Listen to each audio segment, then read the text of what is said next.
राजस्थान के कोटा से उत्तर प्रदेश के मेडिकल इंजीनियरिंग छात्रों की वापसी के बाद बिहार सरकार पर भी ऐसा कदम उठाने का दबाव बढ़ गया है।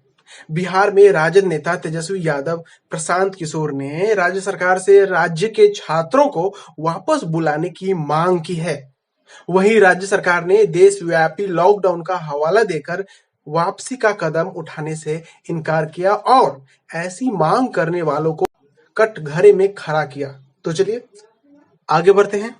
बिहार के उप मुख्यमंत्री सुशील कुमार मोदी का कहना है कि कोरोना से लड़ने के लिए सरकार की ओर से उठाए गए कदम ने न सिर्फ बिहार को पहले स्थान पर खड़ा किया, बल्कि इसकी वजह से दूसरे राज्यों की तुलना और आबादी के अनुपात को देखें तो बिहार में अब तक कोरोना संक्रमितों की संख्या मात्र 86 और मरने वालों की तादाद केवल 2 तक सीमित है।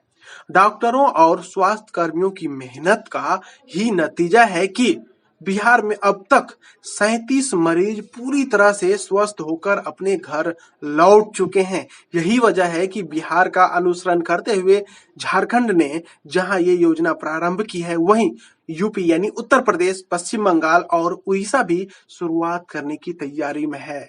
तो चलिए आगे बढ़ते हैं। कोरोना संकट के बीच आरजेडी से सुप्रीमो लालू प्रसाद यादव और उनका परिवार लगातार बिहार सरकार पर हमला कर रहे हैं। पूर्व उप मुख्यमंत्री यानी डिप्टी सीएम और लालू यादव के छोटे बेटे तेजस्वी यादव पार्टी के परंपरागत वोट बैंक यानी गरीब गुरबों की बात कर रहे हैं। रविवार की सुबह तेजस्वी यादव ने ट्वीट किया कि भूखे प्यासे, हैरान परेशान, बेचैन और व्यवस्थित लोग विपदा के समय किराए के मकानों को छोड़ अपने घरों को लौटना चाहते हैं। बस इतनी सी बात बिहार सरकार समझ नहीं पा रही है। सरकारों को आपदा के समय आम और खास में फर्क नहीं करना चाहिए। तो चलिए आगे बढ़ते हैं। लॉकडाउन का उल्लंघन कर मछली पार्टी करना लोगों को महंगा पड़ गया। बिहार के जहानाबाद जिले के मखदूमपुर प्रखंड के सुमगांव में बुधवार की रात यानी 15 अप्रैल को पार्टी आयोजित की गई थी। पार्टी में लॉकडाउन और सोशल डिस्टेंसिंग का उल्लंघन करते हुए बड़ी संख्या में लोगों ने भाग लिया था।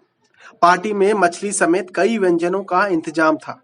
पार्टी में स्थानीय लोगों के अलावा जिले एवं प्रखंड के कई अधिकारियों एवं नामचीन हस्तियों के भाग लेने की सूचना प्रशासन को प्राप्त हुई थी। इस आलोक में एसपी मनीष कुमार ने जांच का निर्देश दिया था। एसपी पंकज कुमार के नेतृत्व में जांच की गई। जांच के बाद इस मामले में एफआईआर दर्ज कर ली गई है। आगे की कार्रवाई जारी है। तो चलिए आगे बढ़ते हैं। अगर लॉकडाउन 3 मई के बाद आगे नहीं बढ़ता है तो बिहार के निजी स्कूल यानी प्राइवेट स्कूल रविवार को भी कक्षाएं आयोजित करेंगे ताकि central board of secondary education CBSE द्वारा निर्धारित 200 दिवस या 1200 घंटे की पढ़ाई को पूरा किया जा सके। कोरोना वायरस के संक्रमण के कारण फिलहाल स्कूल बंद है। आगे स्कूल खुलने के बाद छुट्टियों में भी कटौती की जाएगी। स्कूल प्रबंधन कोशिश करेगा कि छात्रों की पढ़ाई में नुकसान ना हो। तो चलिए आगे बढ़ते हैं। मुख्यमंत्री नीतीश कुमार ने कहा कि जिला और अनुमंडल अस्पतालों में अन्य बीमारियों के इलाज के लिए ओपीडी शुरू कर दी जाए। कोरोना मरीजों के अलावा अन्य बीमारियों के मरीजों का भी इलाज होना चाहिए। इसके लिए अस्पतालों में पूरी तैयारी कर ली जाए। कोरोना वायरस के इलाज के साथ साथ अन्य अस्पतालों को चिन्हित कर उसमें दूसरी बीमारियों के इलाज की व्यवस्था करें ताकि मरीजों को किसी भी प्रकार का कठिनाइयों का सामना ना करना पड़े। तो चलिए आगे बढ़ते हैं। कोरोना संकट और लॉकडाउन के कारण गरीबों के सामने रोजी रोटी का संकट है। मुश्किल घड़ी में कुछ लोग जरूरतमंदों के लिए सामने भी आ रहे हैं। ऐसा ही मामला बिहार के नालंदा जिले में सामने आया है। शुक्रवार को यहां के बिहार शरीफ में चोरी के आरोप में एक नाबालिग को किशोर न्यायालय में पेश किया गया। उसने भूख से तड़प रही मां के लिए खाना जुटाने के लिए पिछले दिनों चोरी की थी। जज को यह बात पता चला तो उन्होंने आरोपी को सजा की बजाय राशन और उसकी मां के लिए कपड़े दिलाए और भी जरूरी जो सहायता था उन्होंने प्रदान किए। तो चलिए आगे बढ़ते हैं। बिहार के सीतामढ़ी जिले में कोरोना के आज एक भी मरीज नहीं पाए जाने पर जिला प्रशासन ने राहत की सांस ली है। अब तक जिले में 88 संदिग्ध लोगों के सैंपल कोरोना जांच के लिए भेजे गए थे, जिसमें से 25 की रिपोर्ट आ चुकी है। जांच में ये सभी रिपोर्ट निगेटिव पाए गए हैं। जल्द ही 3 टेस्ट का भी रिपोर्ट जल्द आ जाएगा। जिले में अब तक 20,000 से अधिक लोगों की स्क्रीनिंग की जा चुकी है। तो चलिए आगे बढ़ते हैं। बिहार के दरभंगा जिले में जुमे की नमाज पढ़ने से रोकने पर उपद्रवियों ने जमकर हंगामा किया। उपद्रवियों ने मस्जिद पर पथराव तक कर दिया। पत्थरबाजी में 3 लोग घायल हो गए, उन्हें इलाज के लिए अस्पताल ले जाया गया है। घटना लहरियासराय थाना क्षेत्र खान चौक ड्योढ़ी का है। कुछ लोग जुमे की नमाज अदा करने के लिए मस्जिद पहुंचे थे। मस्जिद के कर्मचारी वली उल्लाह खान ने उन्हें कहा, कोरोना वायरस के चलते सामूहिक नमाज अदा करने पर रोक लगाई गई है। इस पर लोग भड़क गए और मस्जिद पर पथराव करने लगे।